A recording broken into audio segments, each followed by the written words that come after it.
Oke, kawan-kawan semuanya, Assalamualaikum warahmatullahi wabarakatuh. Seperti biasa, gue balik lagi di channel YouTube ini ya.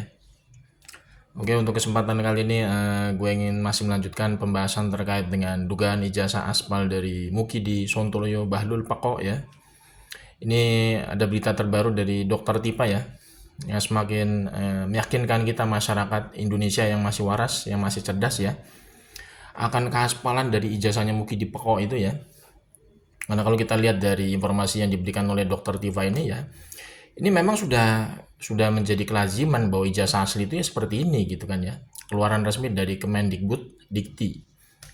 Jadi Dokter Tifa itu kemarin sempat membuat postingan gitu ya, membuat pernyataan juga di akun media sosialnya bahwa alumni UGM sebanyak 375.000 ya. Itu foto ijazah aslinya itu ya tidak ada yang pakai kacamata.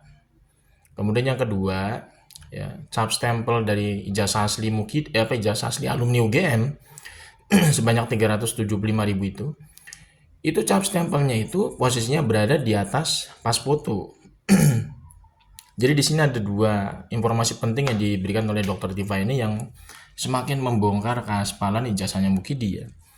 Yang pertama, foto ijazah untuk alumni UGM itu sebanyak 375.000 itu tidak ada satupun yang menggunakan kacamata. Kemudian yang kedua, cap stempel ijazah asli dari alumni UGM itu sebanyak 375.000 yang diperoleh oleh Dokter Tipa ya datanya. Itu cap stempelnya itu ya berada di atas pas foto. Dan kalau kita bandingkan dengan ijazahnya Mukidi yang katanya itu asli, yang sudah rilis dikeluarkan oleh Dian Sandi Peko ya dari kader PSI Bahlul itu jelas-jelas memang kalau kita lihat secara kasat mata cap stempelnya itu berada di bawah pas foto. Dan kemudian ya foto ijazahnya Mukidi itu jelas-jelas menggunakan kacamata. Sebenarnya kalau kita lihat dari dua aspek ini aja, ini ijazahnya Mukidi itu nggak mungkin asli gitu ya. Udah clear ini ijazahnya Mukidi itu aspal. Karena tidak ada satupun memang ijazah asli keluaran resmi dari Kemendikbud Dikti yang foto ijazahnya itu membolehkan pakai kacamata. Tidak ada. Kemudian cap stempelnya itu memang lazimnya itu berada di atas pas foto. Jadi foto duluan, ditempel baru cap stempel gitu deh. Itu memang sudah menjadi semacam apa ya, pedoman gitu ya, ijazah asli keluaran resmi dari Kemendikbuddikti dari dulu. Jadi kalau misalkan kita lihat informasi dari Dokter Tifa ini memang sudah semakin yakin sebenarnya kita terkait dengan keaspalan ijazahnya Mukidi. Cuma sekarang memang yang menjadi masih ya istilahnya inti dari permasalahannya adalah Mukidi Peko ini dan kepolisian tentunya itu tidak bersedia, tidak mau istilahnya menunjukkan ijazah aslinya Mukidi secara fisik itu ke hadapan publik untuk diuji forensik oleh lembaga independen. Ya kan, kalau misalkan Mukidi itu memang punya ijazah asli beneran, harusnya dia menunjukkan ijazah aslinya secara fisik itu ke hadapan publik, kemudian bersedia diuji forensik oleh lembaga independen di luar kepolisian. Karena di situ memang ada ya, istilahnya lembaga-lembaga yang bagus ya, yang lebih independen dibandingkan kepolisian ya. Ada BRIN, ada Puspom TNI.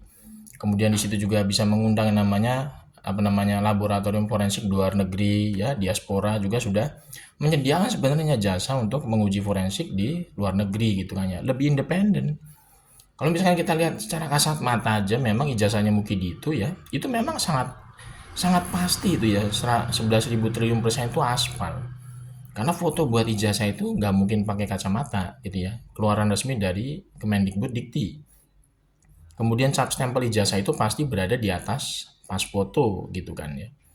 Jadi kalau misalkan kita lihat dari secara kasat mata saja ijazah-ijazahnya Mukidi yang beredar itu, ya itu sudah pastilah Mukidi itu nggak mungkin ijazahnya asli keluaran resmi dari pihak universitas gitu ya.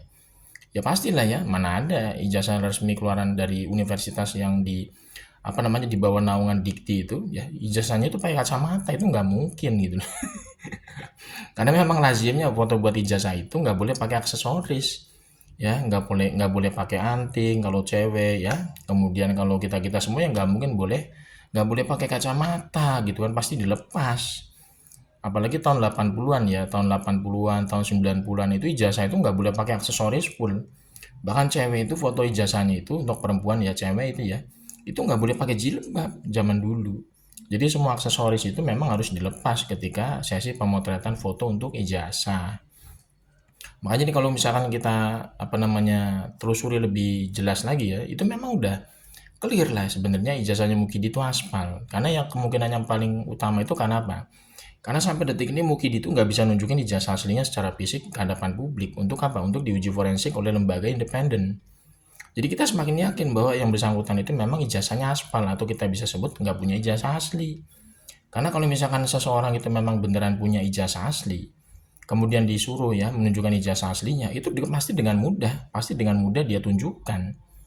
Tapi sampai detik ini memang kan Mukidi tidak pernah bisa menunjukkan ijazah aslinya secara fisik itu ke hadapan publik gitu kan. Kemudian yang bersangkutan itu juga nggak bersedia ya untuk ijazah aslinya itu diuji oleh lembaga independen yang lebih terpercaya. Karena kalau misalkan kita hanya mengandalkan dari hasil lab uji forensik pihak kepolisian, Baris Krim Polri, ya kita nggak mungkin bisa percaya sepenuhnya. Lah orang pihak kepolisian itu kan kita sama-sama tahu gitu kan ya. Itu kan pasti ada afiliasinya sama Mukidi. Karena pimpinan kepolisian saat ini kan itu ya Kapolrinya itu kan memang udah jadi rahasia umum. Adalah orang-orang titipannya Mukidi juga. Jadi nggak mungkin hasil lab uji forensik pihak kepolisian itu bisa independen secara 100%. Maka perlu ada namanya lembaga independen lain di luar kepolisian ya untuk diberikan kewenangan melakukan uji forensik terhadap ijazahnya Mukidi itu secara fisik seperti BRIN, Puspom TNI ya. Kemudian yang lebih bagus lagi sebenarnya lembaga independen dari luar negeri ya, dari pihak diaspora sudah bersedia sebenarnya ya menyediakan jasa laboratorium forensik di luar negeri itu kan, supaya apa? Supaya ijazahnya Mukidi ini bisa semakin diyakinkan keaspalannya secara hukum gitu kan ya. Karena kalau kita masih istilahnya mengandalkan terkait penegakan hukum di Konoha ini ya, ya sulit juga gitu ya Mukidi ini bisa diproses hukum. Karena negara kita ini memang lembaga penegak hukumnya memang banyak sekali ya istilahnya itu bobroknya gitu ya. Jadi kita nggak mungkin bisa percaya terhadap penegakan hukum di negara kita ini memang sudah bobrok semenjak Mukidi kemarin jadi presiden selama 10 tahun. Jadi warisan Mukidi itu memang kemarin selama 10 tahun jadi presiden itu sukses ya merusak lembaga penegak hukum kita secara total ya.